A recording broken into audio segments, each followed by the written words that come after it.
যেই লোক বিয়ের আগে ভালোবাসার কথা বলে, যেই লোক বিবাহের আগে যেই নারী পুরুষ ভালোবাসার কথা বলে, আমি বলবো চরিত্রহীন, দুর্চরিত্র। ওর কোনো চরিত্র নাই, ওর চরিত্র ভালো হবে না। ওই ছেলের সাথে এবং ওই মেয়ের সাথে যে কারো বিয়ে হবে ওই জীবনটা ধ্বংস হয়ে যাবে। অবৈধ সম্পর্ক কখনো সুখ এনে দিতে পারে না। হালাল সম্পর্ক মানুষকে সম্মান বা সুখ দিতে পারে।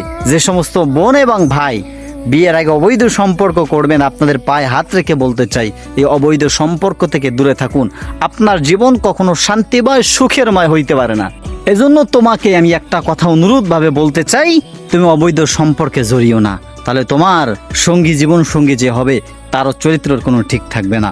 বিয়ের আগে যে সমস্ত নারী এবং পুরুষ অবৈধ সম্পর্ক বা প্রেম ভালোবাসা যেটাই বলেন না কেন সেটাই জড়ায়, ওটার নাম প্রেম ভালোবাসা নয়, ওটা হচ্ছে ভালোবাসার রোগ বা গুনার কাজের রোগ।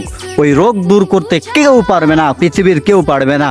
তবে ভালোবাসা যদি বাসতেই হয় বিয়ের পরে বাসুন, বিয়ের আগে ভালোবাসা থেকে দূরে থাকুন। আশা করছি আপনাদের বুঝাইতে পেরেছি। অনেক শক্ত ভাষায় বলতে হয় ভাই, আর বুঝাবো না, আর কথা বলবো না, তাহলে হয়তো বা শক্ত ভাষা বলবো, আপনারা মেনে নিতে পারবেন না। আজকের ভিডিও পর্যন্তই। ভালো থাকবেন, সুস্থ থাকবেন। আসসালামু আলাইকুম।